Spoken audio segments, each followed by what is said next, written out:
E olha só, Brasil, mais uma bomba em Brasília. Descoberto quem financiou a campanha, a vitória de Lula contra Jair Messias Bolsonaro. E dessa vez a denúncia vem de fora. Elon Musk publica mais uma vez, pessoal. E ele fala sobre um braço do governo norte-americano que ajudou, colaborou e interferiu nas últimas eleições presidenciais no Brasil. É de cair o queixo, pessoal. Quando a gente achava que já tinha visto de tudo, aquelas ONGs, os ID, agora a OEA vem no Brasil, e aí novas denúncias, e lá atrás nós tivemos também denúncias na Folha de São Paulo, e agora vem mais essa bomba. Nós vamos mostrar isso aqui, pessoal. Olha só, será que esse governo vai conseguir chegar no final do seu mandato? Eu tô achando que não, hein? Olha só, pessoal.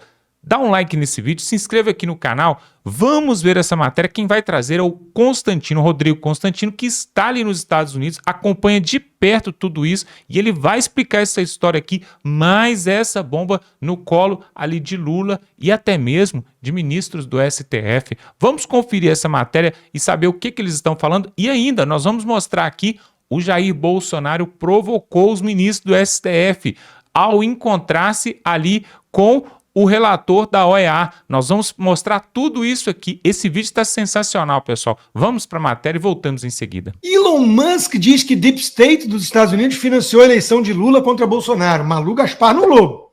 Depois ela diz, em tom conspiratório sem provas. Bom, vamos lá. Ele ainda não mostrou prova robusta. Indícios, sim. E não é um tom conspiratório. O Biden mandou Pentágono, diretor da CIA, mandar recadinho para Bolsonaro, para militar. A USAID financiou eventos do TSE/STF sobre discurso de ódio e liberdade de expressão. O Barroso participou e o Barroso depois convocou o imitador de focas para falar de regulamentação nas redes sociais. E gente como eu e muitos outros acabamos censurados. Então, até aqui, nós temos inúmeros indícios de que o imperialismo yankee estadunidense interferiu na eleição brasileira. Mas é o imperialismo do bem para a esquerda. É a neocolonização charmosa, porque favoreceu o Lula. A narrativa da militância é que está sem pé nem cabeça. Todo mundo já sabe, já entendeu que houve interferência. Isso está sendo investigado nos Estados Unidos. Parlamentares de oposição no Brasil estão atentos e pressionando. E muita coisa pode sair desse... Aí vem a Fernanda Torres, que está em evidência porque ganhou prêmio, foi indicada a Oscar e o escambau. E eis que, de repente, a turma de esquerda da velha imprensa quer fingir que o que uma atriz boa pensa sobre política importa. Não, não importa. Assim como não importa o que ela pensa sobre física quântica. Ela é uma boa atriz, ponto. Isso não diz nada sobre ela ser uma boa pessoa, sobre ela ser inteligente, sobre ela entender de política, de economia e por aí vai. É o óbvio ululante, né? Mas de vez em quando um relógio quebrado acerta a hora 2 vezes por dia, na verdade. Então de vez em quando acerta. Atira no que viu e acerta no que não viu. Foi o caso aqui. Fernanda Torres. Os Estados Unidos patrocinaram a ditadura no Brasil. Parabéns, Fernandinha. Exatamente. Os Estados Unidos, o governo americano, patrocinou a ditadura no Brasil. Estamos com a ditadura na mão do Lula e do STF e da velha imprensa e dos artistas engajados, com 18 bilhões de Rouanet para justificar a militância. Todos eles defendendo censura, perseguição, prisão política, ditadura, estado de exceção. Isso tudo com o apoio do governo Biden, da USAID, da CIA, do Pentágono, do Deep State. Então, Fernandinha, parabéns, nota 10 para você, ainda que sem querer, errando décadas na sua análise, você acertou no essencial. O imperialismo estadunidense patrocina a ditadura brasileira. Isso vai ser revertido com Trump e com Musk, se Deus quiser. Relatório aponta a influência da USAID sobre STF e TSE documento publicado em outubro de 2024 da organização Civilization Works, refere-se à situação brasileira como complexo industrial da censura. Olha quantos fios desencapados por aí, olha quanto rastro vocês deixaram. A coisa vai feder e vai feder muito. E cuidado, porque isso vai respingar em cada um de vocês do esquema, do consórcio, que acha que só o Alexandre de Moraes vai pagar a conta sozinho. Vai não. Vai não. Então, Trump vai em cima de promotor da International Criminal Court, porque ele perseguiu cidadãos americanos. Deixa eu lembrar aqui uma coisa importante. Eu sou um cidadão americano, perseguido há 2 anos por um ministro do Supremo. Alguns anos depois de eu ser um dos primeiros brasileiros a denunciar numa corte internacional o inquérito do qual depois eu fui colocado como réu. Cidadão americano, sem passaporte brasileiro, sem conta bancária sob censura prévia, perseguido por um juiz brasileiro. Isso vai começar a ficar esquisito para Alexandre de Moraes e companhia. Vai ficar esquisito, ó. Trump confisca bens e sanciona procurador de Haia, que indiciou Netanyahu. Chora o colunista de esquerda Jamil Chad no UOL. Tá ficando esquisito para vocês. Perder visto, não poder mais entrar nos Estados Unidos, eventualmente baixar uma medida do Magnitsky Act, em que esses ministros na física não possam mais ter uma conta em banco internacional que opera com os Estados Unidos. Vai sobrar basicamente Caracas e Havana, talvez Angola, para eles circularem. A coisa vai começar a ficar esquisita para todos vocês cúmplices desse regime de exceção que foi instaurado em nosso país. A visita da OEA alimentou um pouco as esperanças. Porque, primeiro, eles se reuniram lá com os ministros do Supremo 2 horas quase ouvindo ladainha. Segundo, a gente olha o senhor Baca, o estilo Jean Willis de ser, e algumas postagens e fala assim, já vi tudo. Só que tem mudança de direção nos Estados Unidos. Metade do orçamento da OEA vem dos Estados Unidos. Ele vai ter que encarar tempos de vacas magras se ele mandar a vaca para o brejo. O senhor Vaca precisa pensar bem. E já falou, impressionante o que recebemos de denúncias.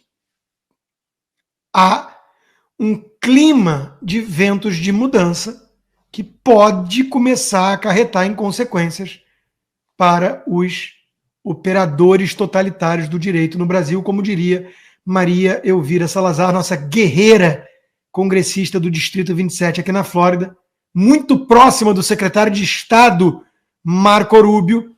Ambos têm o comunismo na América Latina como principal pauta, porque vem de Cuba. Venezuela está sempre na prioridade deles e agora o Brasil. Então a coisa está ficando esquisita. O cerco está se fechando. Eu não quero entrar num clima de 72 horas, tic-tac, isso não é minha praia. Bala de prata. Mas a coisa está ficando pior para os golpistas verdadeiros do Brasil. Pode ser que comece a ter consequências. Esse é o ponto. Enquanto isso, vou entrar em STF. Enquanto isso, olha o nível das coisas que estão vindo à tona, né? O New York Times, o Elon Musk tweetou isso. O New York Times dizendo que Nova York se mexe para autorizar 800 mil não cidadãos votarem em eleições locais. Ou seja, como disse o Elon Musk, a esquerda democrata está querendo importar eleitores, chantageá-los, comprá-los com esmolas e a própria permanência no país. Não vai rolar. Então, eles estão tentando destruir a América, mas eles sofreram uma derrota acachapante. E, claro, eles dizem que Trump ganhou de forma justa, impressionante, mas não pode ser um Deus imperador. Novo governo testa limites da democracia e da Constituição. Não, vocês são muito bobinhos. É uma guerra declarada à burocracia, ao deep state. A Constituição vai muito bem, obrigado. Ela não estava bem durante o governo, durante o governo Biden, sendo instrumentalizada a justiça para perseguir adversários, dando perdão para criminosos durante a pandemia e para familiares. A turma que diz que o Elon Musk não foi eleito é a mesma turma que endeusava Fauci, Bill Gates, o Mark Zuckerberg pré-jiu-jitsu, o Karl Kraus, o Jorge Soros e seu filhinho Alex. Ou seja, são uns hipócritas. Nós votamos no Trump, fizemos T, sabendo que o Elon Musk estava do lado dele e que ia tocar o processo de desburocratização. Nós votamos para isso mesmo. A democracia vai bem, aliás, fortalecida, porque é o povo escolhendo as políticas públicas, não mais uma casta de tecnocratas não eleitos. E é isso que está apavorando a esquerda.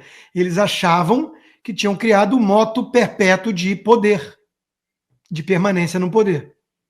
Só que isso tudo está sendo implodido pelo governo Trump, que está muito mais esperto, atento, arisco, agressivo, indicou 1000 cargos logo no começo, os democratas focando muito na sabatina dos altos escalões, e, by the way, estão todos sendo aprovados, até a Tulsi Gabbard e o RFK, o Robert Kennedy Jr., mas ele botou em outros cargos que não precisavam de sabatina e aprovação 1000 pessoas alinhadas que estão fazendo uma revolução de baixo para cima. E isso está desesperando a esquerda. E alimentando a esperança de quem defende a liberdade. É o caso do CEO do Rumble, que está operacional no Brasil de novo, dando todo o crédito a Trump por isso. A decisão do Brasil de revogar a censura ao Rumble é prova de que o mundo está mudando. O presidente Trump está tornando o mundo grande novamente. Obrigado, Trump. As coisas vão acontecer. Eu falei da OEA no Brasil. O Barroso e o Alexandre de Moraes tentando ludibriar, engambelar, enganar o Vaca, o senhor Vaca, mas o senhor Vaca teve acesso depois à realidade, uma ducha fria de fatos, acesso a familiares de perseguidos, de mortos no sistema de exceção. Flávio Gordon, que foi um dos que comigo em 2019 entramos na Corte Internacional denunciando o inquérito do fim do mundo quando censurou a Cruzoé, explanou o caso dele. Bastam alguns poucos casos, mas são muitos. O caso do Felipe Martins é bizarro, o do Clesão, o do Flávio Gordon, o meu, cidadão brasileiro, cidadão americano hoje, há 2 anos sob censura, passaporte cancelado por uma compilação de tweets sob censura prévia. Basta o meu caso. Então, a coisa vai ficar esquisita. E nós não vamos esquecer todos os cúmplices dessa situação. Por exemplo, a alta cúpula militar. Encontre a semelhança. As mulheres entravam com seus filhos nas câmaras de gás, achando que iam tomar banho. Chegamos a matar 6.000 pessoas em um único dia. Adolf Eichmann, oficial da SS, arquiteto da Holocausto nazista. As pessoas achavam que estávamos isolando as praças para protegê-las. Foram dormir no dia seguinte, prendemos mais de 1.000 pessoas. General Gustavo Dutra, arquiteto da traição dos militares aos patriotas brasileiros. Nós não vamos esquecer os cúmplices dos verdadeiros golpistas. Daqui a pouco, quem vai estar gritando não anistia sim, Acho que são outros. Se Deus quiser, se a gente conseguir reverter esse cenário kafkaniano, orwelliano, surreal, soviético que temos em nosso país hoje.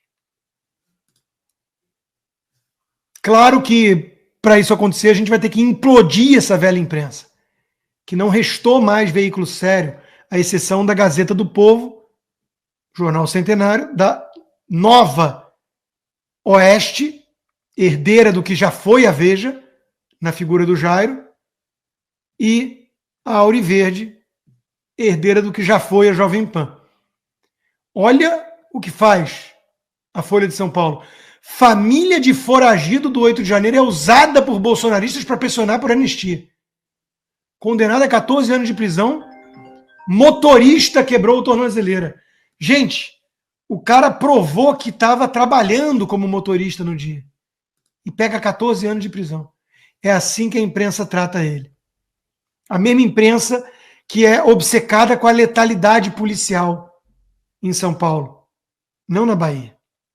Porque se preocupa muito com os marginais de verdade, com homicida, traficante, pedófilo e por aí vai. Enquanto isso, não há recuo de Alexandre de Moraes. Tirano não fica bonzinho da noite para o dia. Alexandre de Moraes segue sendo o mesmo psicopata frio, insensível, cruel, maligno de antes. E negou, portanto, indulto a Daniel Silveira. Jair Bolsonaro se reuniu ontem com o representante da Organização dos Estados Americanos, Pedro Vaca. Segundo o site Metrópolis, durante o encontro, Bolsonaro afirmou que o ministro do Supremo Tribunal Federal, Alexandre de Moraes, ajusta depoimentos, faz pesca probatória, prende suspeitos sem denúncia formalizada e persegue integrantes da oposição ao governo Lula por meio de inquéritos do STF. Ainda de acordo com a reportagem, Bolsonaro declarou que Pedro Vaca fará um relatório sincero sobre o que está acontecendo no Brasil. Carlo Cauti, de volta ao estúdio de Oeste Sem Filtro, aqui em São Paulo. Boa noite, seja bem-vindo. Vamos aproveitar os seus conhecimentos em relações internacionais, Cauti, você que é professor desta cadeira, desta disciplina, para falar um pouco sobre os efeitos práticos deste relatório da OEA. Acho que muita gente está se perguntando, essa semana toda aí a gente acompanhou, fez a cobertura aí muito próxima desses encontros que Pedro Vaca teve em Brasília, Rio de Janeiro e hoje também em São Paulo. Agora, conta para a audiência, que acho que muita gente tem dúvida. Há um prazo, por exemplo, para essa comissão da OEA apresentar o relatório, 6 meses, 1 ano ou não? Outra coisa, onde esse relatório será publicado? As pessoas terão acesso? É público? Outra dúvida também, em sendo publicado esse relatório, quais são as possíveis penalidades que podem ser aplicadas ao Brasil por outros países? Cauti, boa noite. Boa noite, Paula. Boa noite, Piotr. Boa noite, mestre Alexandre. Boa noite, Ana. Boa noite ao nosso público. Pois é, a OEA ela não tem um poder de impor alguma coisa para os seus países membros.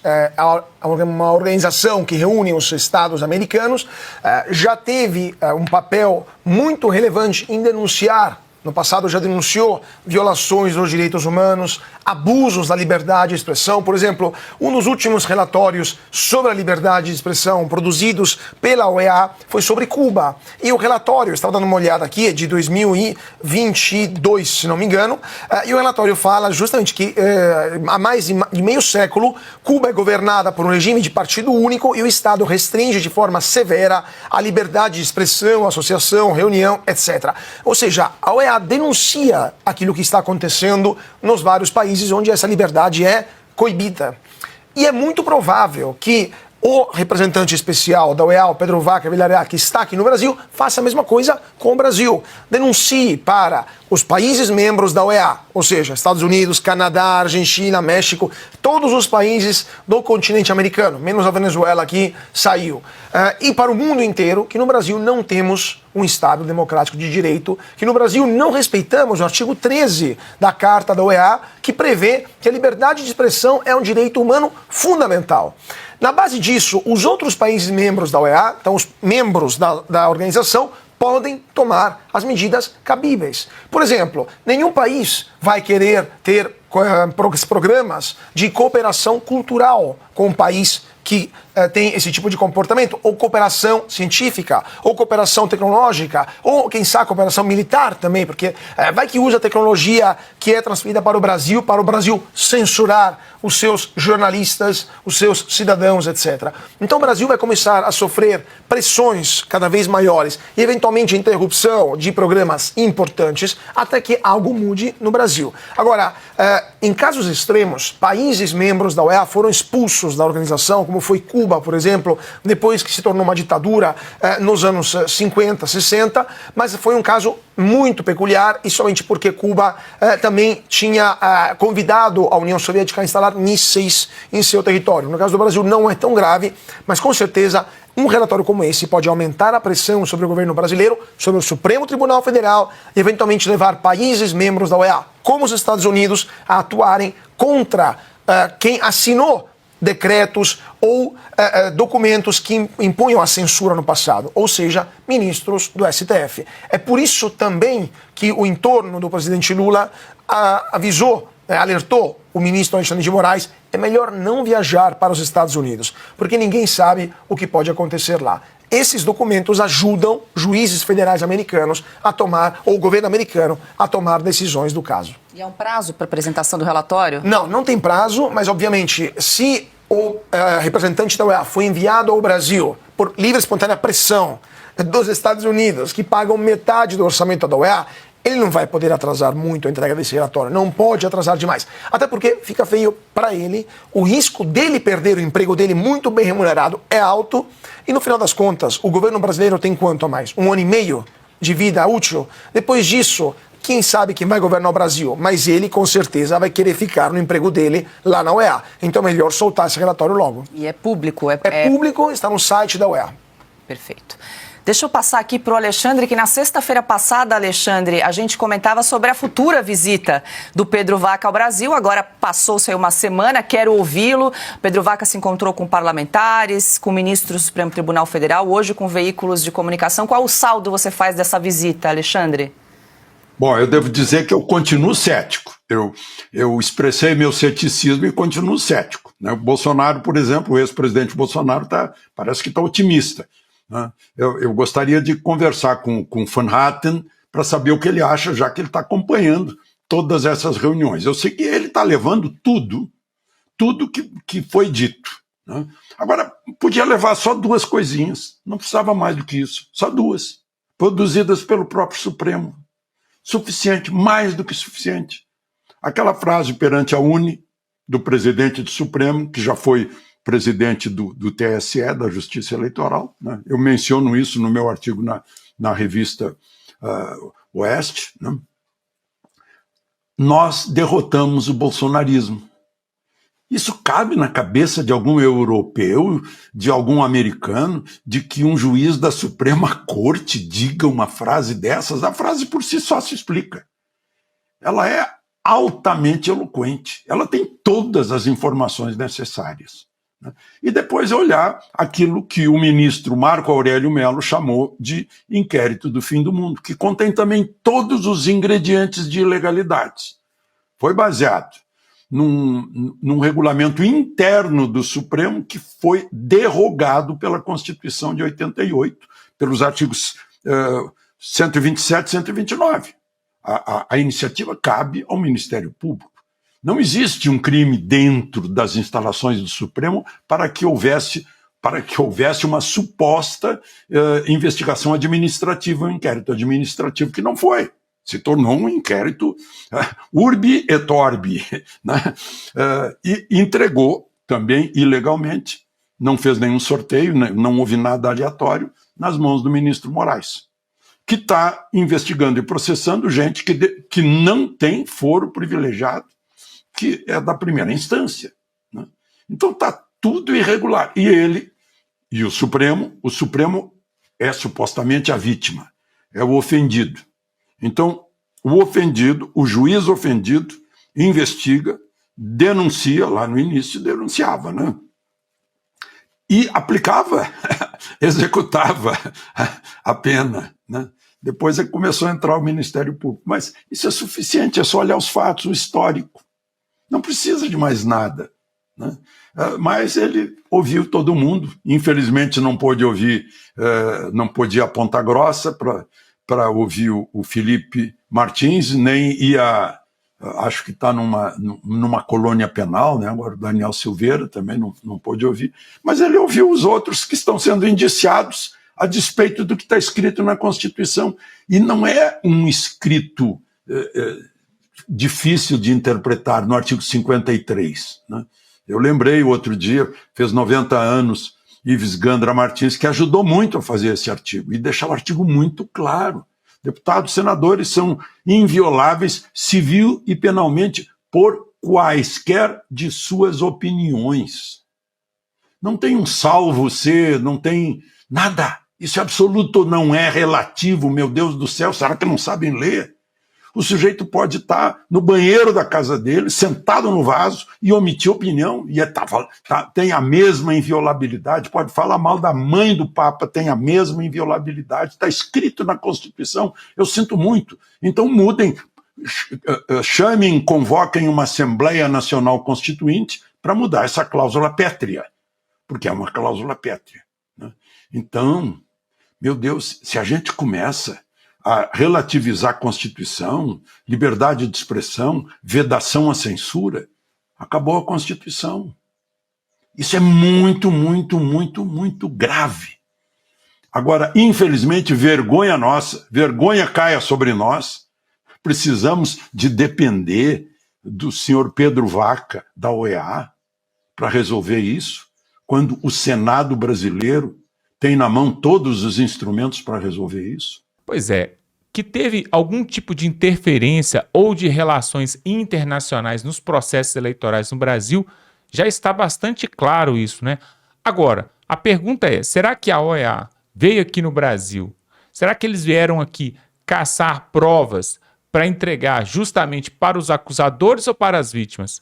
Será que eles vieram aqui para poder ajudar ou para atrapalhar ainda mais o processo? Porque existe uma linha, né, uma linha aí de verdades, né, que dizem o seguinte, que foram convidados por Lula, vieram para se encontrar com os ministros do STF, pegaram informações dos parlamentares de direita bolsonaristas e vão montar um relatório contrário justamente a Jair Messias Bolsonaro.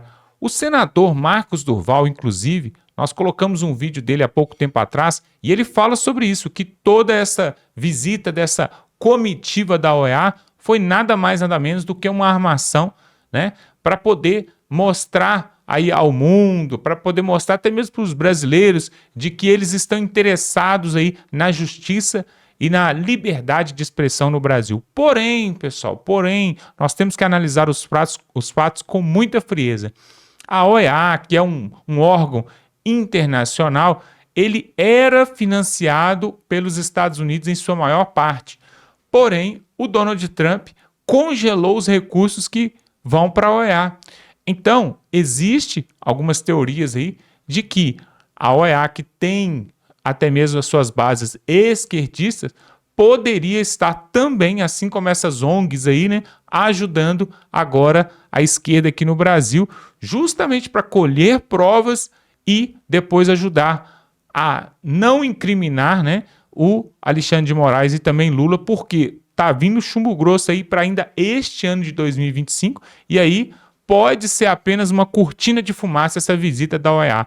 Eu não sei não. O que você acha disso? Será que todo esse barulho, né, todo esse tumulto aí com escândalos de ONGs, e agora essa questão aí do Elon Musk denunciando, e agora essa OEA vindo aqui no Brasil, será que tudo isso é só uma cortina de fumaça para poder ganhar tempo e chegar até 2026 com o governo Lula ainda de pé e eles poderem renovar o seu mandato? O que você acha disso? Coloque aqui nos comentários. Eu quero que você coloque, porque a sua opinião é muito importante.